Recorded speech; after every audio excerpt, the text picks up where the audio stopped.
Tonight, we're going to be talking about our current budget with our town manager, Peter Souza, and our superintendent of schools, Dr. Craig Cook. And before we start, I'm going to take a moment just to go over some of the guidelines and the ground rules. Tonight's event is brought to you by the League of Women Voters and the Windsor CT Votes. Welcome on behalf of the association to our second budget forum. A couple things, we're going to be having questions from the audience after Peter and Craig give a little presentation. We don't have a podium tonight, so we'll be doing it from the seated position. And what we're going to do is give everyone an opportunity to ask questions related to the budget, mostly to the budget. If you have a question related to something else, we ask that you take it offline after the event just to save time. We are being recorded for Win TV, so if you can't stay for the whole thing, you can go back and see us online. We're going to allow approximately 1 minute per question, just to make sure we give everyone an opportunity to ask a question. The other thing we'd just like to ask everyone to act in a respectful manner. Again, we're all adults here for the most part. My wife would take issue with that, but we want to keep it civil. We want to have a nice discussion as we go forward. Other than that, you have information on your seats regarding tonight's event. There's a handout regarding the budget from the town, and there's also a handout regarding the budget from the school. And then we'll jump right in, and we'll start with our presentations. Peter, you went first last time. You want to let Craig go first this time? Absolutely. Thank you. All right, thank you. Thank you for coming out tonight. It's good to see everybody. Lots of familiar faces here tonight. I'm going to be speaking to and referring to two documents that we shared with you tonight. One is 11 budget facts that we try and bring some information out from our budget and just really share some high-level information, and then also the budget key components sheet that goes into a little bit more detail.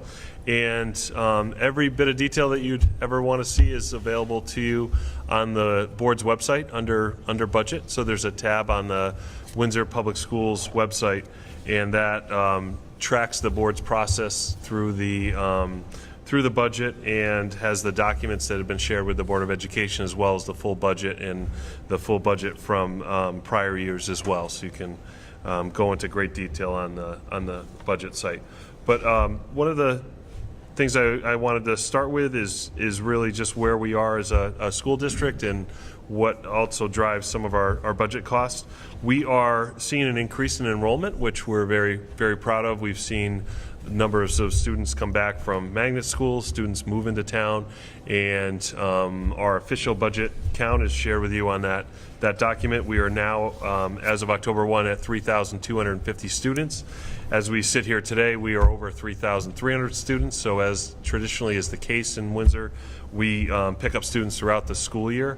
But we're very proud to be over 100 students from last October 1, 2016, which is the official count we use with the state of Connecticut. So we are defying some odds in Connecticut in terms of increasing enrollment with our school district. Also, recently we received the accountability report from 2016-2017, and that placed our district above state average in terms of accountability. And with the state of Connecticut, they measure us on 20 different areas as a school district, and we've seen increases the last 2 years in that, so we're very proud to be above state average. Some of the major measures we see on there are SAT scores, SBAC scores, which is the assessment test for grades 3 through 8 students. They measure student attendance, they measure physical fitness exams, exams in advanced placement courses. So it's a wide range of measures for a school district, and we're very proud to have achieved above state average on that. As we revert to budget, and speaking specifically about our proposal for next year, we are coming in at a 2.37%, following a 0% from the year before. And so one of the ways I look at this budget is it's really 2 years of about 1.2%.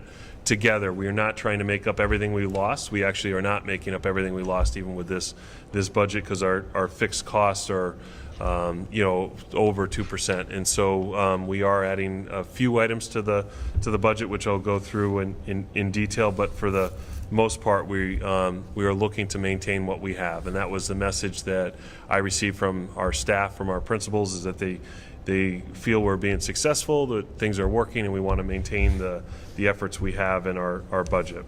We also, as we go through the process, we look for savings, and through our work with the town and being self-insured as a school district for the second year in a row, we would have a 0% increase in health insurance. So we're very proud of the work we've done with our employees and the wellness of our employees that have led to a 0% increase in an account that could be up to $500,000 if we had a bad year and we have had years of $500,000 in the past. We are upgrading our phone system and doing some work with LED lighting, which is saving us about $70,000. And as I mentioned before, students are coming back from magnet schools, so we have budgeted a 0% increase in magnet school tuition. In the past, that account had seen increases of over $100,000 a year. So there's a lot of our work is paying off and requiring less of an increase for the budget. What this budget does do is it invests in additional SAT and advanced placement preparation. Those are two important measures for us. It increases curriculum writing, returns summer learning opportunities. So one of the things we lost in last year's budget when we did receive a 0% increase is we had to eliminate at a very late date summer school for our students, and so we're returning summer school in a different manner, hopefully capturing more students and being more successful. But we've done some work along those lines. We know we have some behavioral concerns on school buses, so one of the things we're adding is additional money for bus monitors on our school buses. And so the thought process behind that is that if we can have another adult on the bus to address some issues, we can do that and then move that adult to another bus and address issues as need be. There pays for about 2.5 monitors. It would not be that they're all working every day. I know typically in the beginning of the year we would not need bus monitors, but then as the school year gets going, we would put them on buses to address issues. We're meeting state mandates as well as increasing our technology efforts. One of the things we always share is that we're always looking for outside funding, whether it's through grants or foundations. And we're proud we were continuing a grant through the Hartford Foundation for Public Giving for family engagement at over $330,000. We each year tap into a Perkins grant to improve technology at the high school, and so that's almost $40,000. The Windsor Education Foundation funds directly teacher grants of about $16,000. And just recently at this school and our other pre-K to 2 school, Amazon gave us $15,000 of books in STEM initiatives that we're utilizing already in our schools. I'd like to point out proudly that JFK, one of our 3 through 5 schools, was named a school of distinction, one of only 124 in the state, based on growth of students from previous years to the 2016-2017 school year. Also like to point out SAT and AP scores. Our SAT scores for the first time as an average went over 1,005, and that includes all students at the high school. So all students in their junior year take the SAT test, and that is the assessment rate that the assessment test that they utilize to rate the high school. And so we have seen some great growth in SAT. Graduation rate, always want to point out we give a several year look, so you can see some historical look. They did change the formula going into the 2013-2014 school year, but this shows that our students that enter as freshmen are graduating over 90% within 4 years. And there's another piece of that I always want to point out as well. If a student does leave Windsor High School and they do not request their record, so they're going to, maybe we've had students move out of the country or go to a private school that does not request their records, they would count against our rate, because the state's not able to track whether they graduate in 4 years or not. So sometimes, we see that students are staying with us, that the vast majority are graduating within 4 years, which we would expect. Also like to point out, Windsor is a district that believes in a free and appropriate education. We do not charge for things like SAT prep, a PSAT test, SAT preparation, AP preparation. Those are things other districts have passed on to their students. We do not do that, as well as pay for play sports. We do not have that for either music or athletics. And we still provide a late bus transportation 3 days a week. Students can stay late at the middle school or high school and be returned home through our transportation. And that's basically just a high level look at our budget. Again, here to answer any questions after Mr. Souza's presentation, and as well go into any greater detail you might have. Is available to you either through the other handout or through our website. Thank you. I think this is dead. Testing. Wow, you did a really good job. Just a quick question. Yes, sir. How's the ROTC program going? The ROTC. I can handle it now or later, whatever. Yeah, well, we'll take one quick question because you already got out. Sorry, I didn't know you were waiting. That's okay. Yeah. Sure. Thanks, John. I expected you to ask that question. I would have been disappointed if you didn't. So I came prepared. As you know, we've won awards with our ROTC program. Is the question, the Air Force ROTC program, which is a relatively new program for us at the high school. We're the only school district within 50 miles that has the program, so we're very proud of that. And the group has won awards from the Air Force in terms of their performance. We are still pushing and working to get over 100 students, and so we're working very closely with Sage Park. Each year the military Air Force has shared with us they would like to see us over 100 students, but has complimented us on their review with the program, and so it's doing very well. It's been out in the public quite a bit. We like to share the program. They just recently were part of McDonald's grand opening, and McDonald's gave them $3,000 for their fall trip to the Cape for training. So they're really forming some nice partnerships with us in the community too. Yeah, on a personal note, my son's been part of that for 2 years, and we're hoping that they can march this year on Memorial Day because the parade's been canceled for the last 2 years. Oh, right. We're very excited. So if you have any say in any, weather, yeah, it's been a crazy year for weather, but we'll turn it over to Peter. Thank you. Thank you, Steve. Nice to be with you this evening.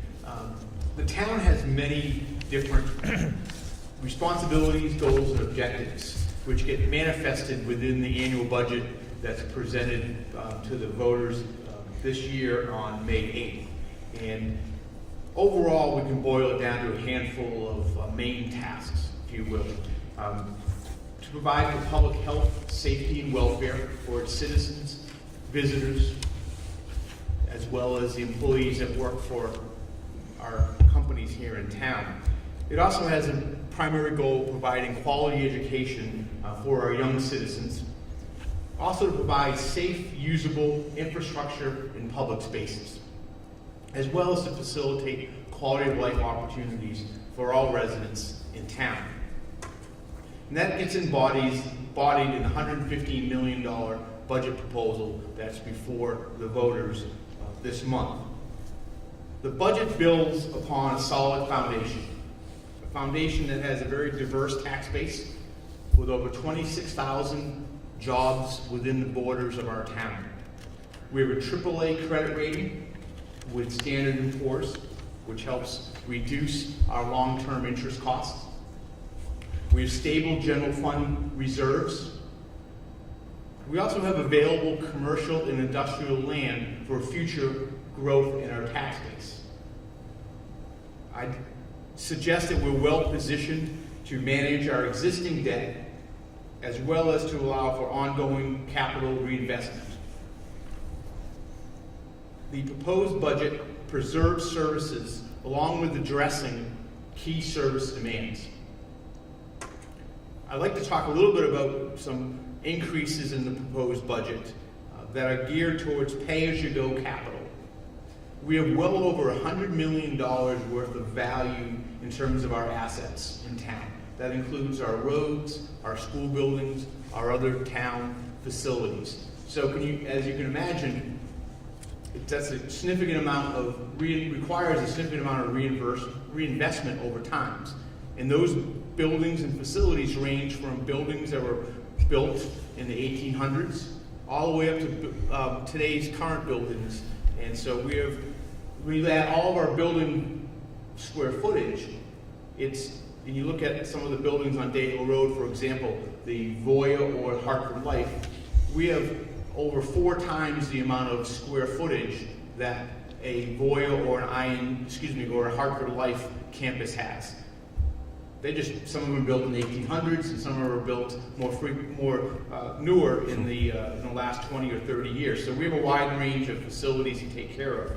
And so we put pay-as-you-go capital, that is basically cash financing, so we don't borrow as much for each year to reduce those ongoing costs.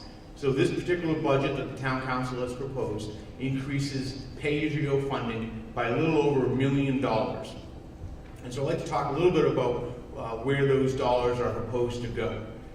First category is pavement management. That's basically our street resurfacing projects. We have over 149 miles of roadways in town that we're responsible for. And so myself and the town council is proposing a $200,000 increase to that line item. So we now propose to spend $850,000 annually.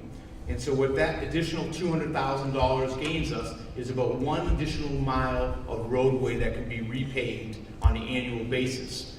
And so at $850,000, we'd be doing about 4.5 to 5 miles of roadway each year. An increase is also proposed in the area of fleet and vehicle equipment replacement. We have over 200 pieces of equipment and vehicles in town, ranging from our police department to a public works department. And so we're increasing that by about approximately $140,000. We have sidewalk repair. We have over 87 miles of sidewalks in town and pathways in town. And we have about 2% of those type of assets that are in poor condition. And so we're proposing to increase the dollars for that capital asset from $75,000 to $150,000, and that would allow us to do approximately 1 mile of pavement repair in town. So that would not be an all in one section, that is spread out across town, and so we do segments which to eliminate trip hazards and just the poor condition of various segments of sidewalk. Another category which is new this year, and I'm proposing, the town council has concurred with increasing cash financing for public safety related equipment in buildings. And so we're in this budget is a $500,000 pay-as-you-go or cash line item, which would is proposed to go towards replacement of a fire engine. And those fire engines cost approximately $800,000 to $900,000, and so we're proposing to cash finance approximately $500,000, and so that reduces our borrowing costs.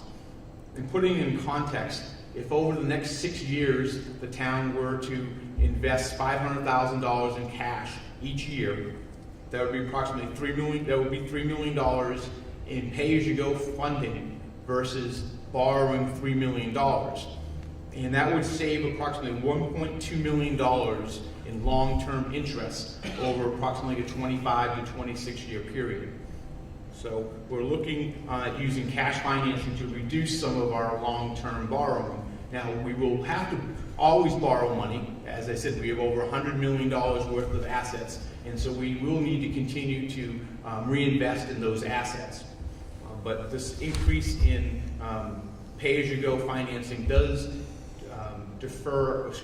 avoid long-term interest costs.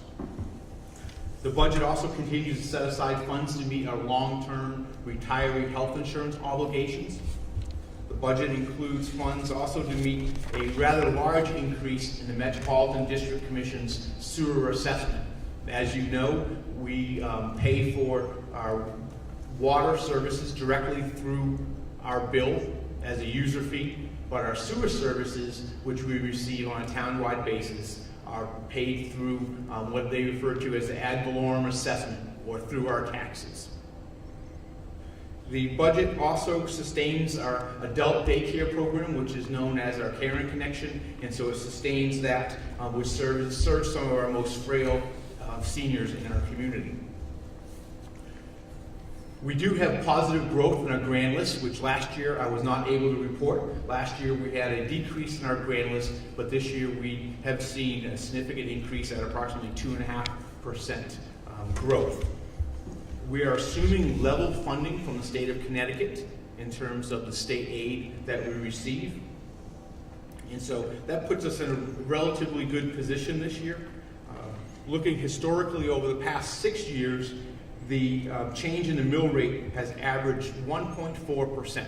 If you look back 6 years on an annual basis, the mill rate has increased 1.4%. The budget that's before the voters currently is a 1.57% change in the mill rate. So we're pretty much in line where we've been on an average basis over the last 6 years or so. So that 1.6% increase for a $200,000 fair market home, their real estate taxes would increase by $71. And so just to put that in context, and I look forward to answering questions that you might have. Thank you, Peter. So we're going to open it up to questions. Again, a lot of information, you have it in your hands, but this is an opportunity to ask Dr. Cook or Mr. Souza any questions regarding the budget. So I'm going to start taking in questions from the floor. Anyone in the front row, second row? Yes, sir. Can you just go through the changes and explain them on page 2? Okay, we're going to go through the changes on page 2. We may have a microphone malfunction, but if you're willing to try. All right. So the question was to, we have a handout here that's our budget in brief. And so it has a table which shows the major categories in terms of increasing on expenditure side. The superintendent touched on the Board of Education increase of 2.3%, almost 2.4% increase. And so the town, I'll go through the next categories which I have not touched on already. The town operating budget is proposed to increase 3.2%, which is about a $985,000 increase over the current budget. And that town operating budget is basically for all of our general services in terms of the programs that we provide. That includes Recreation Department, our Public Works Department, our Police Department, and so on. The sewer services, which is Metropolitan District Commission, that is one of the larger increases in terms of our percent increase. That's a $390,000 increase, and that is what I spoke to earlier regarding the ad valorem assessment. And that is predominantly related to the Metropolitan District Commission's debt service increases. They too have a significant amount of assets that they're reinvesting in terms of their sewer plants and their sewer collection system. And so that is related largely to their debt service and reinvestments in capital infrastructure. The town's debt service is proposed to increase by approximately $210,000, and again, that relates back to the reinvestment in our over $100 million capital plant, if you will. The other post-employment benefits, are the town's long-term liabilities related to health insurance for our future retirees. And so the town council established a trust fund approximately 5 years ago to set aside dollars on an annual basis, and we invest those dollars so we look out 15 to 20 years, we'll be able to start to use some of that, those annual earnings to pay for, defer the cost on the annual operating budget for our retiree health insurance. That is something that you may have read at the state level, where the state has not contributed enough money over the decades for their retiree health insurance. I'm not saying that the town has invested, set aside enough money, but we certainly have started, the town council has started that, again, about 5 or 6 years ago. And then capital projects in open space, that is the large increase that I mentioned earlier of approximately $1,030,000 of those funds are going to, as I mentioned before, pavement management, street repaving, sidewalk repair and replacement, technology replacement upgrades for the school system, as well as fleet replacement in the public safety equipment that I mentioned. Those are the largest portions of that increase. We also are proposed to increase open space monies for open space preservation by approximately $18,000 to bring that annual contribution to $200,000 to go towards open space preservation. That's a fairly high level overview, but certainly can get into any specifics if you have. I just, because it's something you just covered, the item under MDC, the MDC increase, is that something that's beyond the town of Windsor's control? I mean, is that something dictated to us, or I'm not sure I totally understand what it is, so. Certainly, the question related to the Metropolitan District Commission, that ad valorem assessment. We are a member of, we're one of 8 communities that are a regional water and sewer district that the MDC comprises. We are able to have, I guess, comment on the budget, MDC's budget, but we are not able to dictate that. We do have we have one representative on the board of directors that are appointed by the town council, and then there is another member of the Windsor community that's appointed by the governor that is on that MDC board of directors. So we certainly have regular communication with those 2 individuals, expressing our concerns, expressing our questions to that. But to use your term, it is pretty much dictated to us. It will be there, but I will say that to MDC's credit, they have worked diligently over the last 3 or 4 years to reduce their annual operating costs, or to a degree. What this is largely being made up of is their debt service as they invest in their system, which some parts of their system is well over 100 years old, and so most of their system is reaching at least 75 years old or thereabouts, and so they're needing to reinvest in their capital plan, just like our community. Great, thank you. Yes, Heather. I got a couple of questions, one for Dr. Cook and one for Peter. I'll start with Peter. And the reason why I'll start with Peter is because it concerns this. Great Pond Improvement District. Is there anything going on with Great Pond Improvement District, and does anybody pay into Great Pond Improvement District? The question related to what is known as the Great Pond Improvement District, which is the plans to redevelop the former combustion engineering campus at the west end of Day Hill Road.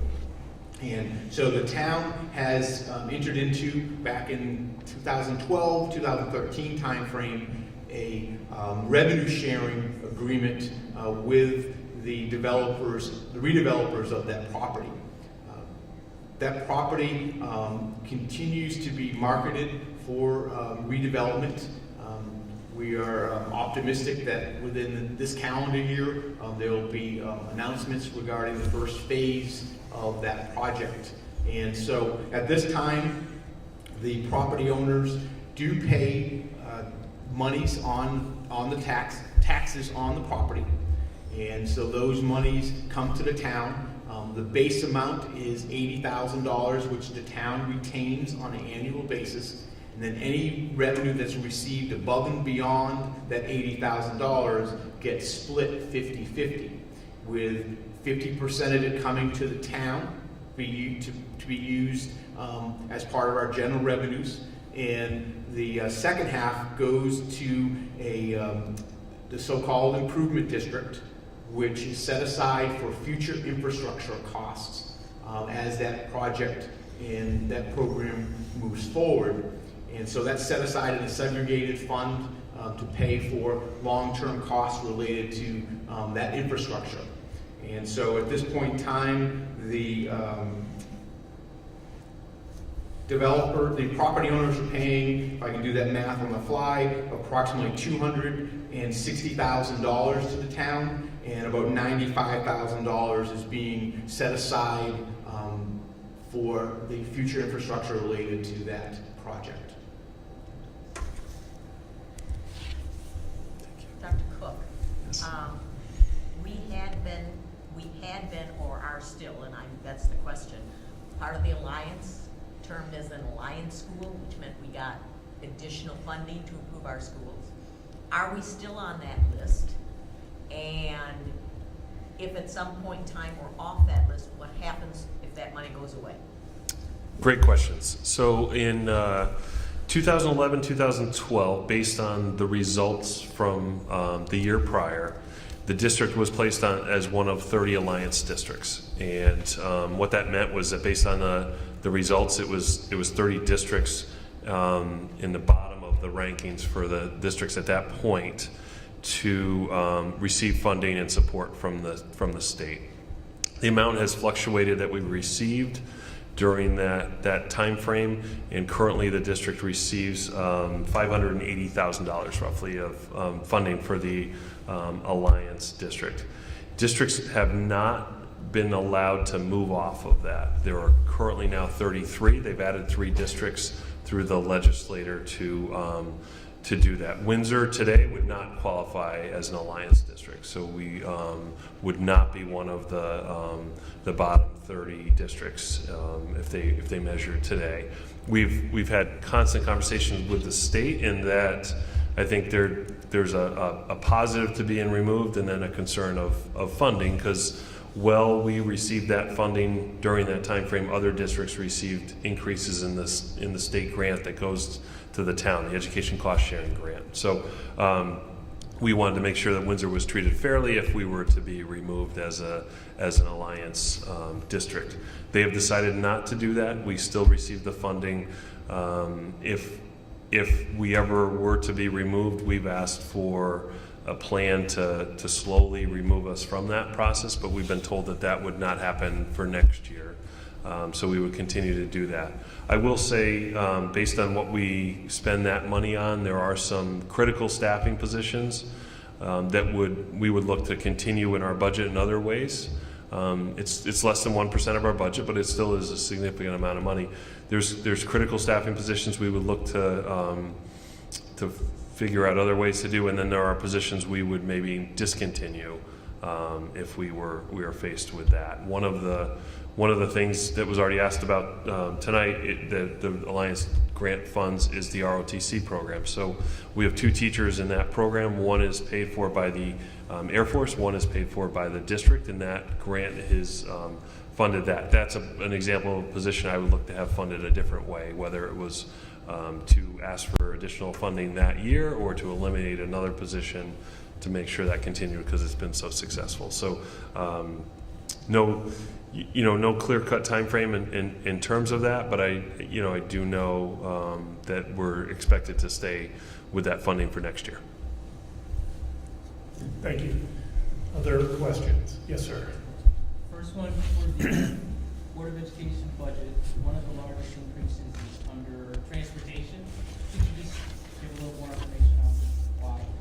Sure, absolutely. So there's multiple pieces within transportation, but the biggest piece, the biggest account, transportation is general transportation for all our students in Windsor, and That is basically a 3% increase, a little bit higher, that the board negotiated on a new transportation contract. So we are entering into year 3 of a 5-year contract for transportation. We use DATCO Transportation Services for that, and so we're seeing about a 3% increase. We came off of a contract that was friendly to the employer, but had some older fleet of buses. So when DATCO won the bid, and there was only two bidders, none of which were the current provider 2 years ago.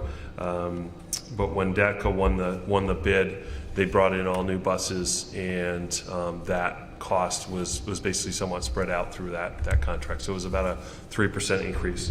The other pieces of transportation that we have is there's a requirement for us to transport for special education students that may go outside the district, and for magnet school students in some scenarios. And so special ed transportation it goes up as well each year. So there's an increase in that account. Thank you. Oh, yes, sir. Okay. Just to follow up, on the increases that the town manager went over, could you kind of say what's driving the increases on those larger ones? The ones that are $1 million probably. Board of Ed is already taken care of, so it's really operating budget and the capital projects. Can you just give a little more background? I can give you a little sense on the operating budget first. The primary drivers relate to retirement and pension increases. That's approximately $260,000 change in that dollar. Our health insurance costs are going up 3.4%, which is about $106,000. Our salaries line item is 1.2% increase, which is about $190,000. So it's not necessarily a large percentage increase. There are additional costs for other expenditures. As I mentioned, there's the Caring Connection, which is our adult daycare program. That is a $60,000 increase. That has traditionally been a self-sustaining enterprise fund. With that, it is running some fiscal challenges at this point in terms of the revenue, and so town council is contributing $60,000 towards that program. We are increasing our building and maintenance repair line item by $22,000, and as I mentioned earlier, about $114,000 relative to putting funding within the police department for vehicle replacement. And so those are some of the main drivers within the general operating budget, that category. And looking at capital projects, that which is increasing by about $1,035,000, pavement management by $200,000, sidewalk and replacement by $75,000, and then we have public safety equipment. As I mentioned, that pay-as-you-go is dedicating $500 of that $1 million increases to public safety. There's also dedicated approximately $150,000 out of that $1 million increase related to making improvements to town center parking and pedestrian improvements. And we still have some details to work out on that, but we're looking at a public-private partnership to increase the amount of public parking within town center, particularly in the area of Union Street and Central Street, as that area has seen some good increases in small businesses in the last few years. Thank you. Thank you. Other questions? Yes, sir. A real quick question. On that $500,000 self-insurance fund, is that school or is that town? You mentioned. All right. Oh, $500,000. I think it was related to something I shared. So both the town and the schools are self-insured. The town was 1 year prior to us going towards that. But at this point, we have separate accounts. My reference to 500,000 is that there are years when I was in district, when we were fully insured, that we had increases in health insurance of about $500,000. $500,000 was the increase, because at that point, Blue Cross Blue Shield, who was our carrier still, but was our carrier then, would just give us a number, and it was not uncommon for school districts to see increases of 10%, 8%, 9% in health insurance. Since moving to self-insured, we've saved on some taxes that are related to being self-insured. We've saved on some cost and some fees, and we've also had a decreased employee count, and so we've been able to keep that account basically flat for the last year, and then or this current year, and then going into next year, we've been able to keep a 0%, which is excellent. You know, it's rare that we've been able to do that, but we're proud. It's been a lot through negotiations as we've negotiated new collective bargaining agreements with teachers, administrators, and custodians to craft those that they're fair to the employee, but they're also provide some savings. And you know, with low budget increases, it's allowed us to keep employees employed, you know, rather than have to put money in insurance and then do layoffs. We've been able to keep them. So I think it's been a beneficial relationship to both the unions and the Board of Ed. Is that $500,000 a maximum aggregate? No, there's really not a maximum that insurance could go up. But again, just to clarify, our insurance is going up zero. $500,000 was just an example of what could be the cost, and then you'd see our budget increase $500,000 more. Our request $500,000 more. We were able to keep it at 2.37 because of the positive experience in insurance. All right, thank you. Other questions? We're getting to the top of the hour, so we have about 15 minutes left tonight's forum. If there are any further questions, this is a good time to ask. Anything related to the budget, to our school or town budget? Yes, sir. Somebody said threw out a number of 70,000 in savings due to electricity upgrades. It says 49 in this. Yeah, so I grouped two things. So we have $49,000 of electrical savings at the high school due to LED, and then related to utilities, we have moved our phone system to an internet based, other than a few hard lines for our entire school district. So we've estimated to save $20,000 for the decreased lines for next year. Yeah, and we are looking at LEDs throughout the district in the future. The future, yes, sir.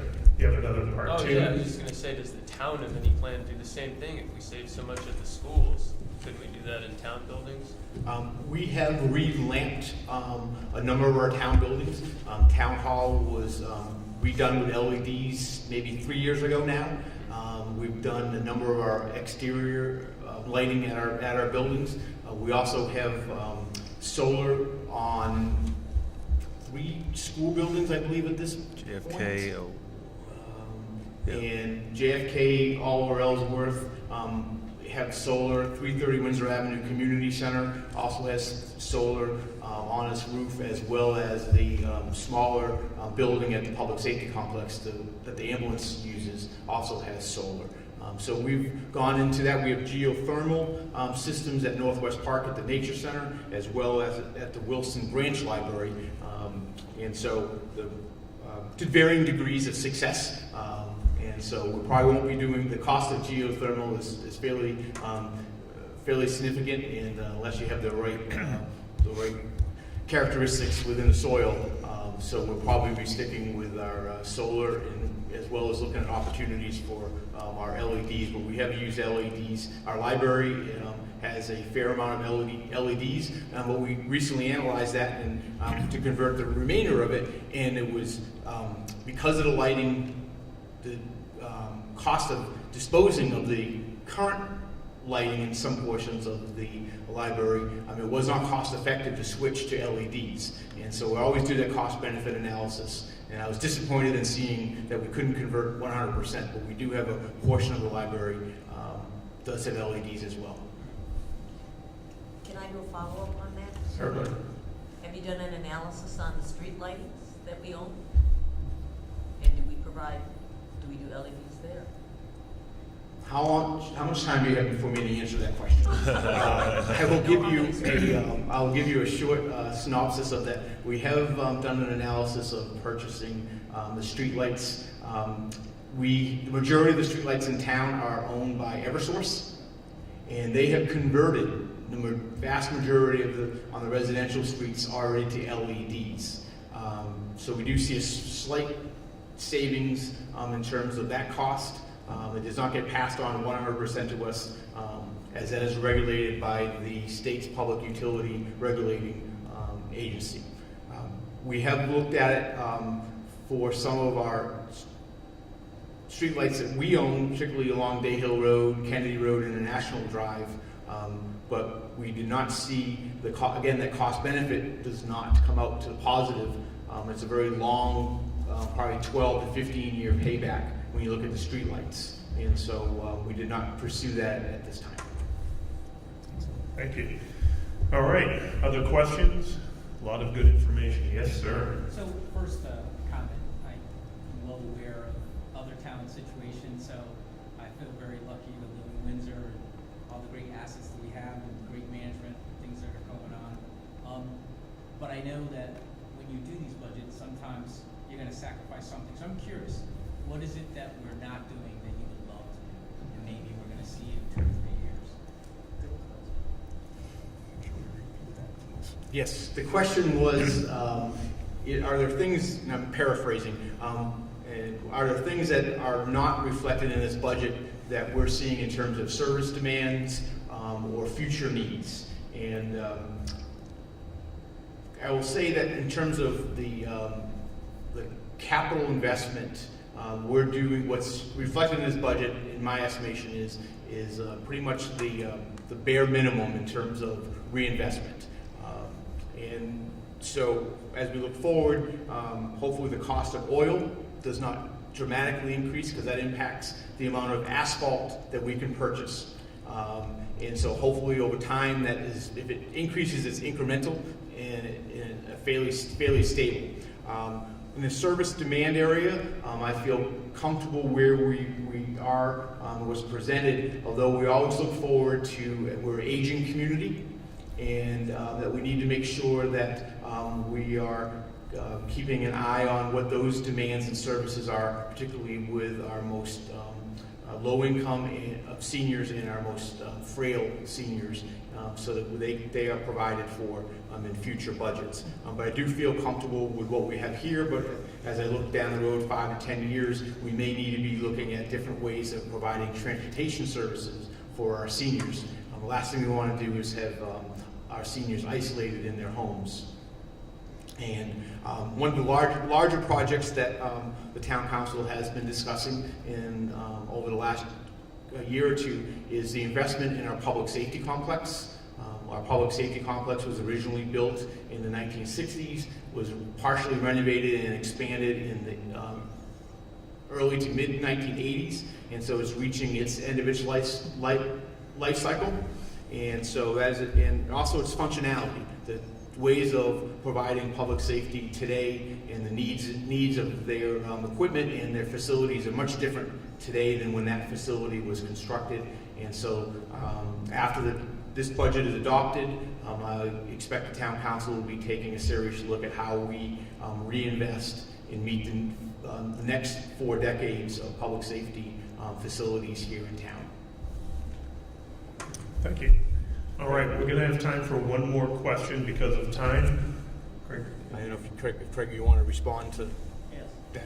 I'd be happy to answer if you'd like to hear the school side. All right, thank you. So I think for us, one of the biggest pieces we look at is early learning and trying to have our students at or above grade level by the end of 2nd grade. So by the time they leave this school, to have them be at Clover School at or above grade level. And so we've invested heavily in remedial reading teachers.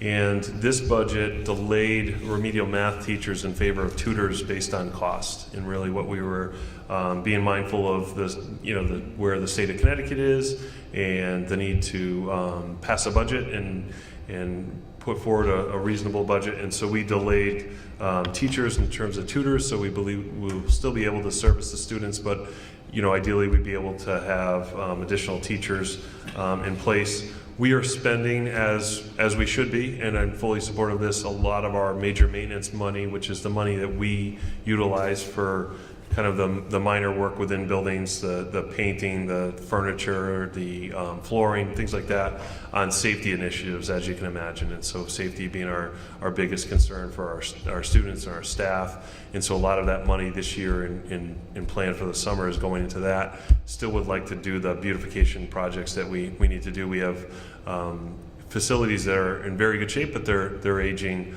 as well. And so we'd like to do some work. Air conditioning is always on our minds. Our school years go later, typically into June than they have. It's very warm when we start in either late August or early September, and so we lose, I estimate at least probably 2 weeks or at least a full week of instruction each year at our schools that do not have air conditioning, which are 3, half have air conditioning, half do not. And so about 5 afternoons in the fall and 5 afternoons in the spring, we have to bring students off the second floor of Sage Park Middle School onto the lower levels. They go into the auditorium or the cafeteria, and it's not a great learning environment. At JFK Elementary School, which is hopefully getting HVAC over the summer, which would bring air conditioning, we have to do alternative educational programming because of the heat. We're across just a little bit down the road. Clover Street School is fortunate to have air conditioning, and they're able to have a normal learning day. So really be able to maximize all the money that we do spend on education by having air conditioning throughout our building. So those would probably be the top 3 that I would look at. Thanks. Excellent, thank you. All right, so we're getting to the top of the hour. We're going to be wrapping it up. Any final question? Anyone feeling lucky? Yes, sir. Well, not lucky. It's kind of like a ending on a pessimistic note, I guess. And it's also an open-ended question. But the need for the bus monitors on high school buses. These are high school kids, right? Like this is a high school. It's across the district, so it most likely, quite honestly, would be elementary. And so as I look at it, I'll just jump to where I think your question was heading.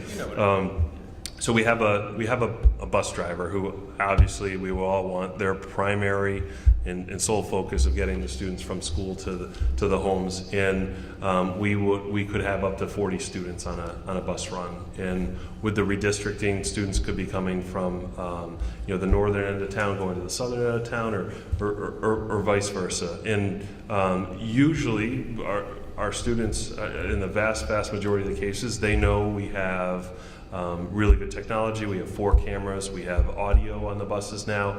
And so our administrators and teachers are very good about being able to speak to students about behavior that they've seen or heard about on buses that they're not happy with, and be able to work out most incidents. But we have about 40 runs on a particular day, and so there are times where, due to a mix of students, length of the bus run, a need to have an additional adult on there, and so that adult can help work on that situation. And then our plan was always that it's not for a long period of time, that after hopefully a week or 2, that they're able to move that monitor to another bus run that might need that attention. Okay. That's kind of. All right, thank you. We're going to wrap it up because of time. I'd like to take a moment to thank our panelists, our town manager, Pete Souza, our superintendent of schools, Dr. Greg Cook. Thank you for attending. Also, I'd like to thank all of the audience for coming tonight. Again, we'll be on Win TV at some point if you'd like to re-watch this. Also, on behalf of the League of Women Voters and Windsor Votes, would like to remind you that our next Windsor Community Budget Forum is Wednesday, May 2nd at 6:30 p.m. at 330 Windsor Ave in the Community Center. So have a good night, everyone. Thank you.